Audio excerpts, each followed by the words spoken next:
Hi everyone, Alan Shapians here with another message to you on the 29th of January 2024.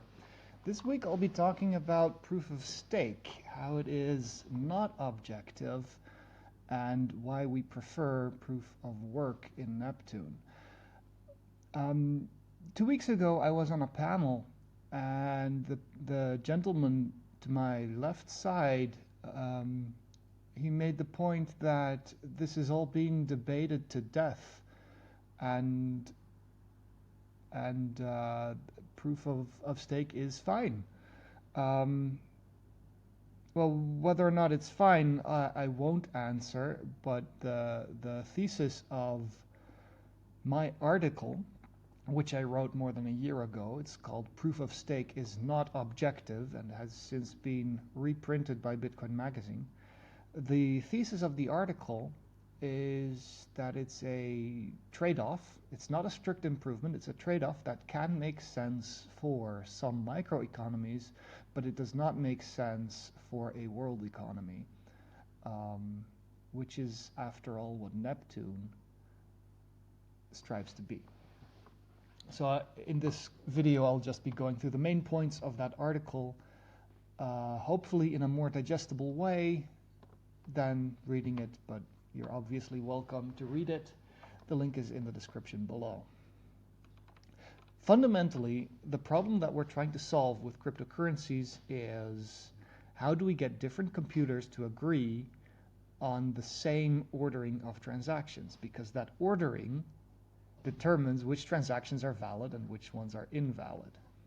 And it's a pretty difficult thing because networks are not reliable. Packets are dropped or delivered in the wrong order, and that's not even counting the malicious things that participants to the protocol can do. And so whenever we have two contradictory views of history, we need to find a way to choose which one is correct. And we need to find a formula for deciding correctness that everybody can agree on. And in order for that to work, Satoshi Nakamoto invented proof of work. Well, I guess Adam Back invented proof of work, but not to solve this particular problem.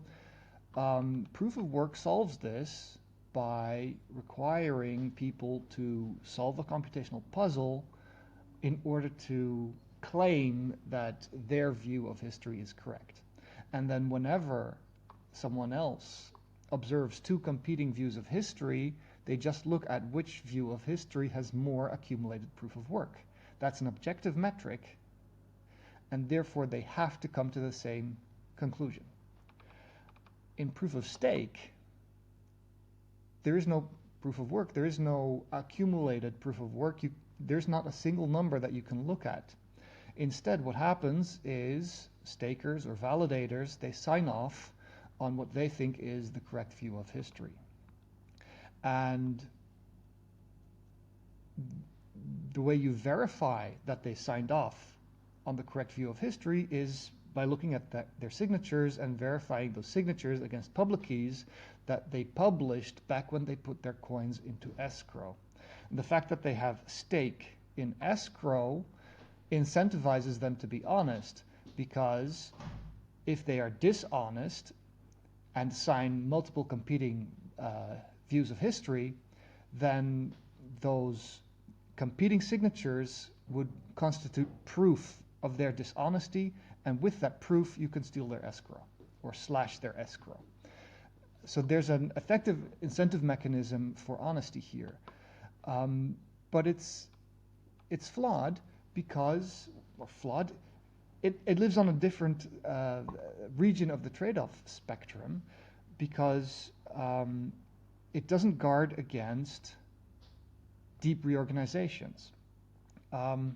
If there is ever a fork, it is very easy to extend that fork indefinitely. Going forward, it might be difficult to go back. And so, if you receive a transaction, and then you discover that 10 years ago, in the upstream of this transaction, some validator or staker was malicious and signed two competing views of history. Does that validator need to get slashed, yes or no?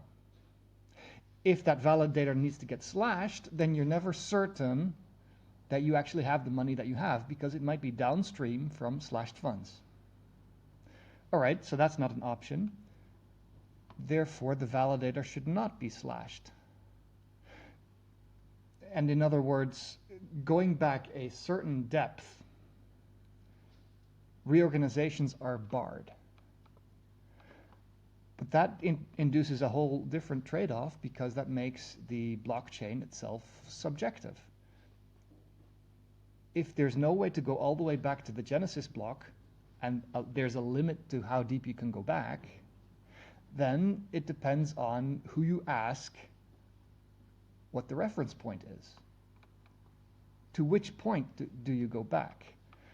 And that's fine if the community at large is mostly in agreement, but what if the community is more or less split in two?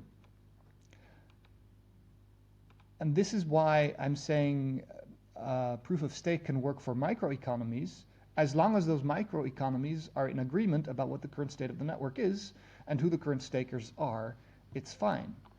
But proof of stake is not a mechanism that can get two different microeconomies to agree on the same canonical view of history. That's where you need an objective consensus mechanism. And that's also the reason why, for Neptune, we decided to go with proof of work. Proof of work does have this feature that even if you disagree about jurisdictions, about communities, about influencers, even if you disagree about all those things, since there is only one right objective way to decide which view of history is correct, different parties will always come to agreement about which payments happened, which payments are valid. And that's the feature that we need for our world economy. So that's it for this week. If you find Neptune an interesting project, be sure to check out the website, neptune.cash. And if you have questions, feel free to post them below or on the forum, talk.neptune.cash. Be sure to subscribe for new updates every Monday. Take care.